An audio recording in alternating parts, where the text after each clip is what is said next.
Des nouveaux énormes mégalithes sont apparus sur Fortnite, l'académie est tombée, c'est le bordel. Aujourd'hui on va voir toutes les nouveautés de la mise à jour qu'on a eue hier qui était énorme. Les gars, installez-vous bien confortablement, on est parti et vous allez voir que on va parler de dingueries qu'on a découvert sur Fortnite. C'est au niveau de la map qu'on a eu les plus gros changements. Déjà, on a la forteresse de la solitude qui est arrivée, le fief de Superman. On peut y retrouver du coup Superman là-bas, qui n'est plus à l'académie, puisque l'académie est tombée. Et aussi, on a Hop que vous pouvez retrouver là-bas. L'endroit est juste immense, impressionnant. Et d'ailleurs, il y a plein de coffres. Bref, c'est vraiment incroyable. Au domaine des démons, on a eu du changement. Daigo, maintenant, est sous son style en feu. Daigo est beaucoup plus puissant qu'avant. Et donc, c'est pour ça que maintenant, il brille d'un feu super puissant. Et on le remarque direct quand on va le voir. Autre chose, et ça je suis pas du tout sûr, mais le portail serait plus puissant. Alors le portail, c'est le portail qui est en dessous de Daigo. Et ce portail, j'ai l'impression qu'il est plus puissant qu'avant. C'est-à-dire qu'il y a plus d'énergie. Mais encore une fois, je suis pas sûr du tout. On a eu du changement aussi à Crim City, puisque à Crim City, on avait l'eau qui était encore en or, qui nous permettait d'avoir le pouvoir de l'or, tout simplement, qui nous permettait de courir plus vite et de piocher plus vite. Et bien l'eau est redevenue normale, donc impossible de réavoir le pouvoir en allant dans l'eau. Et d'ailleurs, on avait aussi ce pouvoir encore sur la map à la fontaine de Fletcher Kane. Et même à la fontaine de Fletcher Kane, j'ai testé, et il n'y a plus l'eau en or qui nous permet de piocher plus vite et de courir plus vite. Ce qui est incroyable avec cette mise à jour et que Fortnite maintenant ils ont un métavers, c'est qu'en fait on a même un OG, une mise à jour, puisque le scientifique s'est barré de la météorite, le nouveau scientifique. Voilà, le nouveau scientifique s'est barré et bien sûr il va se préparer pour l'événement de la fusée qui va se passer le 26 juillet à 20 h. On va y revenir tout à l'heure, mais on va parler tout d'abord de la plus grosse dinguerie de cette mise à jour. Vous n'avez pas pu les louper. Des énormes monolithes sont apparus sur la carte. Et surtout, on était loin de se douter que ça serait des nouveaux monolithes, puisque ceux du domaine des démons autour de Daigo n'ont pas bougé. Ceux qui sont apparus, ils sont complètement nouveaux. Et comparés à ceux du domaine des démons, ils sont immenses. Mais quand je vous dis immense, c'est immense. Ils sont au nombre de 4, on peut les retrouver sur la carte. Pour l'instant, ils font rien. En fait, la seule chose qu'ils font, c'est que à leurs pieds, on peut voir que la map se tarit, la map devient inerte et du coup tous les arbres etc fanent tout simplement parce que ils sont en train de drainer l'énergie de l'île. Mais ce qu'on a noté, c'est qu'ils sont pas du tout à l'endroit où ils devraient être. Fortnite, quand ils nous ont teasé avec un TikTok pour l'arrivée de Superman, on a vu que ces nouveaux monolithes, ils sont à des endroits complètement différents. Et surtout, il y en a un qui est limite dans Utopia City. Sauf que là, il y en a aucun qui est à Utopia City. Donc ça veut dire une chose, ils vont se déplacer. Ils vont bouger. Comme à l'époque du cube, où le cube se déplaçait sur la map, là, on a des vibes qui reviennent puisque ces monolithes vont bouger. C'est pas leur destination finale. On va les voir bouger et évoluer dans la map au fur et à mesure des semaines jusqu'à arriver à l'événement de cette saison. Mais du coup, pour l'instant, le mystère est complet. On sait qu'ils vont se déplacer sur la map, mais on ne sait pas comment ils sont apparus, pourquoi ils sont apparus. S'ils sont au nombre de 4, est-ce qu'à un moment ils vont se réunir tous au même endroit, peut-être à Utopia City, sachant qu'à Utopia City, on a le Vault qui contiendra le morceau de 2.0. Donc peut-être que Daigo veut empêcher la création de ce Vault, ce coffre-fort pour stocker le morceau de 2.0, je sais pas. Mais en tout cas, on en parlera très bientôt dans la chaîne. Parce que là maintenant, je veux parler d'un truc exceptionnel. Vous le savez, je vous parlais il y a 2 secondes du cube, il se déplace etc. Et en parlant du cube, on va parler de Fortnite OG. Vous savez, je vous l'ai déjà dit, l'événement de la fusée va se passer le 26 juillet à 20 h. Et on a découvert que l'événement sera différent. Certains détails nous ont intrigués. Dans un premier temps, à OG, les télés qui annonceront l'événement, elles auront des grésillements. Il y aura une sorte de bruit sur les télés, comme si elles étaient brouillées. Et ça, à l'époque, ça n'existait pas. À l'époque, les télés, elles affichaient nettement le compte à rebours de l'événement. Mais là, elles vont grésiller. Elles vont avoir des points noirs, etc. Et pourquoi je vous en parle? C'est parce que le néant nous parlait à travers une télé. C'est pour ça que quand on voit ce graffiti d'une télé avec un œil à l'intérieur, on pense au néant. Parce que le néant, la seule fois qu'il a parlé sur Fortnite, c'était quand il a parlé à Fusio dans les quêtes de Fusio. Et quand il lui parlait, il faisait grésiller la télé et il parlait au travers de la télé.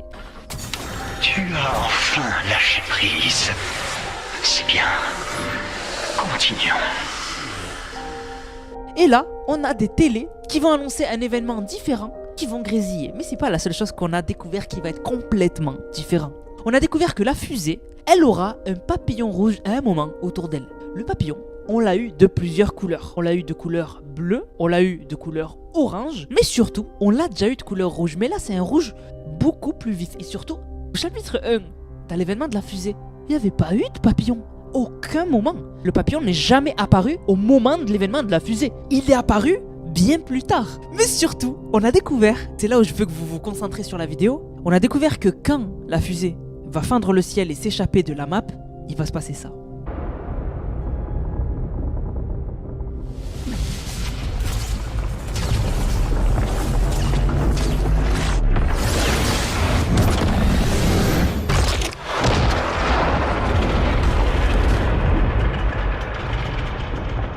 La faille sera d'une couleur complètement différente. Au lieu d'être de couleur bleue, normale, elle sera complètement rouge. Et vous allez me dire, Anas, c'est qu'un détail. Pas du tout. Parce que ça fait des années que Fortnite nous tease quelque chose. Au travers d'un papillon rouge qu'on avait eu à l'époque, que ce soit au travers du premier sac à dos prévu de l'assassin du cube, qui devait avoir plusieurs couleurs selon les couleurs du cube existantes. Violet pour le cube chapitre 1, bleu pour le cube bleu, orange pour le cube de la reine, couleur mystère qu'on n'a jamais compris, le orange pour un cube rouge. Mais surtout, Fortnite ont toujours été dans les détails. Et j'ai suivi ça depuis des années. J'ai grandi avec ça. Rappelez-vous, au camp des Jonesy, Fortnite avait mis un petit secret. On avait des dés qui représentaient chacun un des cubes. On avait un dé bleu pour le cube bleu, un dé violet pour le cube violet, un dé jaune pour le cube de la reine, mais on avait un dé rouge. Et j'ai toujours été persuadé que le cube rouge arrivera. C'est peut-être ce moment-là. Puisque, vous le savez, c'est grâce à cette faille que le cube va venir. Et hier, avant la mise à jour et avant de découvrir tout ça, j'ai dit ça. Je pense que le prochain changement qu'on verra dans OG qui n'était pas prévu, c'est le cube. Quand il va apparaître, au lieu d'être violet, il sera rouge. Notez ce que je vous ai dit, notez, vous vous en rappellerez. Oui, c'était ma théorie. Quand je vous avais fait ma vidéo où je vous avais dit que les événements de OG vont se repasser mais d'une manière différente, vous avez été beaucoup à me mettre la puce à l'oreille et à me dire « Anas, peut-être le cube sera rouge ». Et j'ai commencé à cogiter sur une théorie. Cette théorie, j'ai pas eu le temps de la sortir et là, je me rends compte que j'aurais dû la sortir puisque le cube rouge n'a jamais été aussi proche de l'avoir. Et alors imaginez comment vous seriez choqués si, au moment de l'apparition du cube violet, il apparaît rouge. Je pense que tout le monde serait choqué. Pour l'instant, on n'a aucune confirmation sur l'arrivée de ce cube rouge, mais avec une faille rouge et avec, on l'a vu, les changements qu'on peut avoir dans les événements de OG, le cube en saison 5 peut clairement apparaître rouge. Les gars, j'ai jamais été aussi hype depuis très longtemps dans l'histoire de Fortnite. J'ai l'impression que Fortnite sont en train de créer un truc incroyable. C'est pas tout. On a bien sûr les quêtes de l'histoire, les quêtes de l'Académie Supernova qui sont apparues. On a un Lego Expedition, un portail mystérieux qui est apparu qui nous donne une vision d'une peut-être version du monde des âmes. Et surtout, l'Académie Supernova a chuté et certains personnages nous en parlent. Ça, ce sera dans la prochaine vidéo. Les gars, je peux pas tout mettre aujourd'hui dans cette vidéo-là. Ce sera dans la prochaine vidéo. Accrochez-vous bien. Je vais enchaîner les vidéos parce que l'histoire de Fortnite n'a jamais été aussi intéressante que maintenant. On a l'impression d'être revenu au prime. Du coup, la famille, on va remercier ceux qui ont utilisé le code NANAS. Je vous rappelle, code NANAS dans la boutique Fortnite, NANASS. Vous le mettez dans la boutique, vous m'envoyez une vidéo, vous l'avez utilisé dans le serveur Discord NANAS qui est dans la description, dans l'onglet code NANAS. Et vous avez une dédicace en fin de vidéo. Donc merci à Unit qui a régalé avec le code Nanas. Merci à Anwar qui a dit code créateur Nanas. Merci beaucoup à Zerko qui a dit code Nanas avec le skin foot. Merci à Léo Romani qui a régalé qui a dit code Nanas pour de magnifiques roses. Je t'adore continuer tes vidéos et j'ai hâte de découvrir ta deuxième map de la reprise de l'histoire. Merci à Eternal Beluko qui a dit code Nanas dans la boutique. Merci à Error qui a dit n'hésitez surtout pas à vous abonner à Nanas si on veut qu'il continue avec ses vidéos, on lui donne du soutien et surtout code créateur de boutique Nanas. Merci à Skezox qui a régalé avec le code. Merci beaucoup à Flopixou qui a régalé qui a dit j'ai pas assez pour acheter le pack mais j'ai acheté les skins les plus importants code Nanas dans la boutique. Et merci à NLTX qui a régalé avec le code qui a dit petit achat avec le meilleur code pack Squid Game et le skin Nanas X Fortnite. Du coup la famille, j'espère que la vidéo vous a plu. On se capte pour une prochaine vidéo. C'était Nanas, prenez soin de vous. Bang, bang, bang.